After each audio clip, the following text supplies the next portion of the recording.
नमस्कार बच्चों। आइए बाल कथा के अंतर्गत आज सुनेंगे विजय जी खत्री की कहानी और पत्रिका मुस्कुराने लगी। राजू और मीनू दोनों भाई बहन एक ही स्कूल में पढ़ते थे। जब से ऑनलाइन क्लास होने लगी तो दोनों कंप्यूटर और मोबाइल में ज़्यादा व्यस्त रहने लगे थे। कोरोना काल में कुछ समय पत्रिकाओं का प्रकाशन भी बंद हो गया था, तो उनका पत्रिका किताबें पढ़ना छूट ही गया था। पहले की तरह पत्रिकाएं पढ़ना, उनमें दिए गए चित्रों में रंग भरना, दोस्तों के साथ पहेलियां सुलझाना, कविताएं गाना, इन सब का आनंद मानो कहीं गायब हो गया था। पत्रिकाओं का प्रकाशन पुनः शुरू हुआ तो दादाजी राजू मीनू की प्रिय पत्रिका खरीद कर ले आए। पत्रिका भी उत्साहित होकर सोचने लगी, अब मैं पहले की तरह उन्हें तरह तरह की कहानियाँ सुनाऊंगी। राजू मीनू के साथ दिमागी खेल खेलने में बहुत मज़ा आएगा। हम एक दूसरे के साथ ढेरों बातें करेंगे। मैं उन्हें पहेलियाँ पूछूंगी, तब उनका उलझा हुआ चेहरा देखने का आनंद कुछ अलग ही होगा।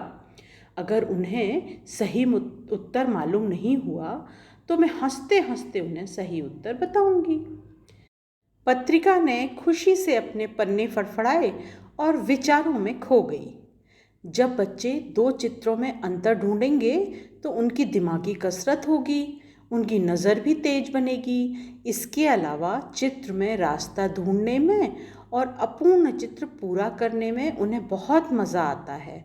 और हाँ, मैं उन्हें सामान्य ज्ञान के कुछ सवाल जवाब भी पूछूंगी, ताकि पता तो चले कि उन्होंने ऑनलाइन क्लास में सब कुछ ठीक तरीके से पढ़ा है या नहीं। फिर पत्रिका ने अपना नटखटपन भी दिखाया। मन ही मन कहने लगी, मैं बच्चों को चित्र में रंग भरने के लिए भी कहूँगी।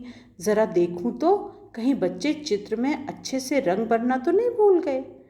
लेकिन ऐसा नहीं है। राजू मीनू अच्छे बच्चे हैं, वे मुझे देखते ही खुशी से उछल पड़ेंगे। लेकिन यह क्या, पत्रिका दादाजी की टेबल पर ही पड़ी रही। राजू मीनू ने उसकी तरफ देखा तक नहीं। दोनों कंप्यूटर और मोबाइल में जो व्यस्त थे। पत्रिका अचरज भाव से उन्हें देखती रही। तभी उसे कुछ अजीब सी आवाज़ सुनाई दी। उसने देखा तो मोबाइल स्वयं गाना गाता हुआ नाच रहा था। पत्रिका ने उसे कहा, अच्छा तो यह सब तुम्हारा किया हुआ है। तुम्हें बच्चों को पढ़ाने का काम सौंपा था या बिगाड़ने का? तुमने बच्चों को पढ़ाते पढ़ाते उनमें वीडियो गेम खेलने की, फिल्में देखने की और बेवजह सर्चिंग करने की बुरी आदतें डाल दी हैं। यह ठीक नहीं है। मोबाइल यह सुनकर गुस्सा होते हुए बोला, अच्छा बच्चे मुझे पसंद करते हैं तो तुम्हें मुझसे ईर्ष्या हो रही है।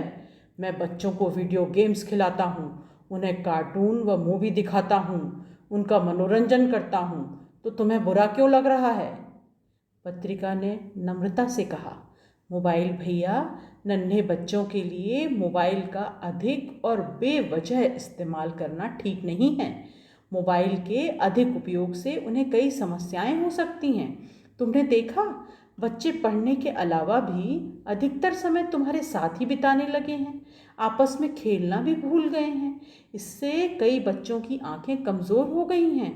देखो, राजू ने अभी से चश्मा लगाया हुआ है। मीनू भी गर्दन, पीठ और सर दर्द की अक्सर शिकायत करती रहती है। तुम्हें बच्चों को समझाना चाहिए कि बच्चे तुम्हारा उपयोग केवल पढ़ाई के लिए ही करें। लेकिन अभिमानी मोबाइल ने पत्रिका को धमकाते हुए कहा, अब बच्चे मोबाइल पर ही सब कुछ सीख रहे हैं, उन्हें किताबें पत्रिकाओं की कोई ज़रूरत नहीं है। और हाँ, वे पढ़ने के बाद मेरे साथ कुछ समय खेल लेते हैं तो इसमें बुरा क्या है? तभी कंप्यूटर ने मोबाइल को समझाते हुए कहा, मोबाइल जी ज़रा शांत रहिए। पत्रिकाएं कई सालों से कहानियाँ व कविताओं के माध्यम से बच्चों का ज्ञान वर्धन कर उनमें संस्कार रोपित कर रही हैं। इतना ही नहीं, साथ में बौद्धिक और व्यक्तित्व विकास भी कर रही हैं।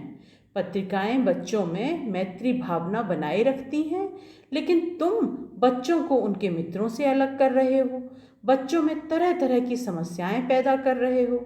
तुम पत्रिकाओं को उनका काम करने दो। पत्रिका किताबों की तरह तुम बच्चों का व्यक्तित्व विकास नहीं कर सकते, दोस्तों में मैत्री भावना भी नहीं बढ़ा सकते, बच्चों को वह आनंद ही नहीं दे सकते जो पत्रिकाएं देती हैं। इसलिए व्यर्थ अभिमान न करो।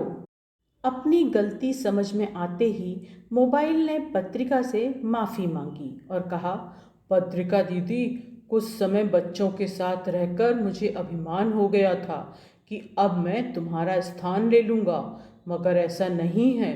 तुम ही बच्चों का सही तरीके से विकास कर सकती हो, उन्हें धीरजवान, बुद्धिमान और अच्छा नागरिक बनने की सदा प्रेरणा देती आ रही हो। मैं ऐसा नहीं कर सकूँगा। पत्रिका दीदी, मुझे माफ़ कर दो।